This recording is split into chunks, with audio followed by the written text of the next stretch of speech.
Morning everybody. MP coaching classes में सभी का स्वागत है।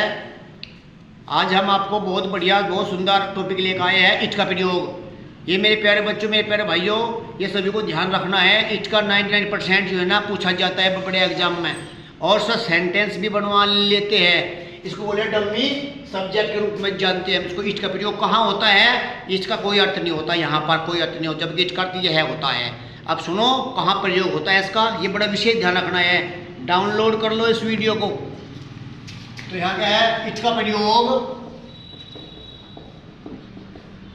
मौसम, सर्दी गर्मी, सर्दी गर्मी, वर्षा, दिन महीने,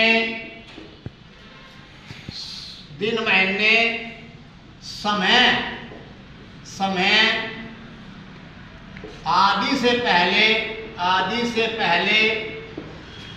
इट का प्रयोग होता है।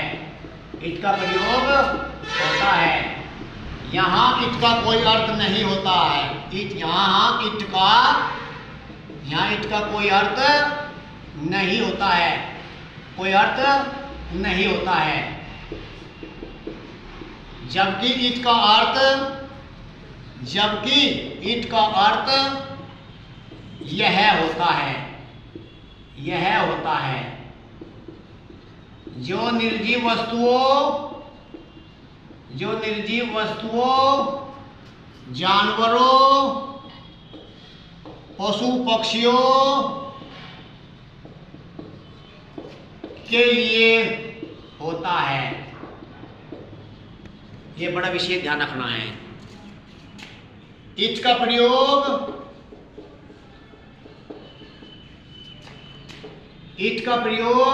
एक वचन के लिए होता है, एक वचन के लिए होता है।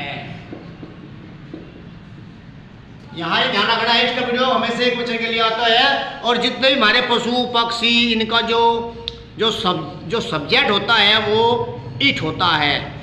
जैसा शेर है, हम ही भी लगा सके, शेर का, शेरनी का सी लगा सके, लेकिन हमारे यहाँ जो ग्रामर में है वो 90% इट का प्रयोग होता है। ये ध्यान रखना है। इसके बाद क्या है, जब इट का प्रयोग एक वचन के लिए होता है, ये ध्यान रखना है। और हम सब टेंस के अकॉर्डिंग हम इसकी वर्ब लगा देते हैं। अगर सिंपल में आते हैं तो इज का प्रयोग है के लिए, सिंपल में आता है था का प्रयोग वाज के लिए, और विल और होगा हो के लिए विल बी का प्रयोग होता है। इसमें शैल भी नहीं लगाते, ये ध्यान रखना है। इसके बाद में क्या है,